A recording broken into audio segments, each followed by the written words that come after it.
Oliver Aiku, the former captain of the Japan U20 team who played as their center back, mainly known as the final wall or in some cases God Snake. But what if I told you that this world-class defender wanted to be like everyone else, a striker?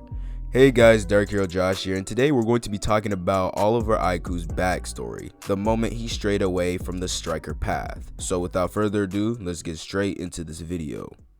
In chapter 133, after Yuki Miya tries to score a crazy and pretty risky gyro shot to achieve flow, right as it was on target for top bins, it then gets snuffed out by the God Snake Oliver Aiku, as he states that he could see the most critical point in the team's defense, and that his whole body could feel it. As Yuki Miya questions whether or not Aiku has reached the flow state, we then see Aiku's backstory in the following chapter.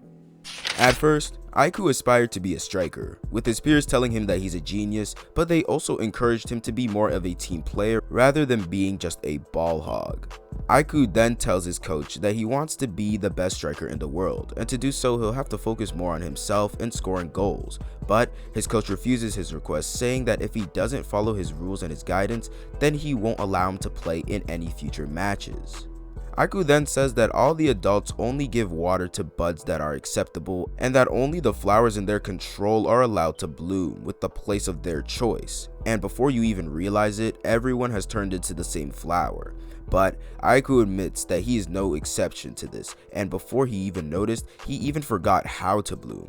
We then see Aiku tell his coach that lately football hasn't been all that fun for him, but his coach then tells him that he's a regular forward on a team that got every middle school title there is, and that although he may not score much, his assists are nothing to joke about, and that for him, going pro is only an arm's length, and that he has a bright future ahead of him. Aiku then mentions all the things that could possibly happen after going pro, like getting rich or marrying a TV star, but he then says that a life like that wouldn't satisfy him in the slightest. Aiku then asks his coach if he thinks he can become the #1 striker in the world, and as his coach says that he has the potential to, Aiku then says that he seriously doubts it, admitting that the Aiku who thought could become the #1 striker has been dead for some time now. And to put an end to it all, he then says that he wants to become the best defender in the world, stating that he wants to destroy all the boring ass strikers that the adults are mass producing as a defender.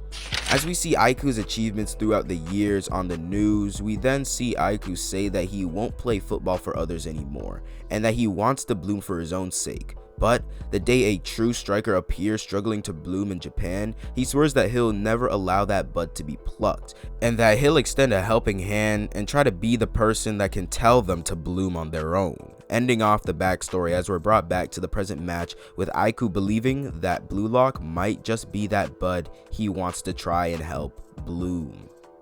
Hey guys, DarkheroJosh here, and that was how Oliver Aiku, former captain of the Japan U20 team, lost his striker ego long ago. If you enjoyed this video, then please leave a like, subscribe to the channel if you're new, and comment down below not only what other Blue Lock related videos do you guys want to see me do next on the channel, but also what are your thoughts on Aiku as of right now in the current chapters of the manga. A lot of people are saying that now it's his time to shine, being that everyone we already know on the Ubers like Baro and Nico already had their little moments, and that it's only a matter of time before Aiku does some crazy shit. Me personally, I think he might shine trying to stop Kunigami or even Kaiser potentially. But you guys let me know in the comments. And without further ado, I hope you guys have a great day and see ya.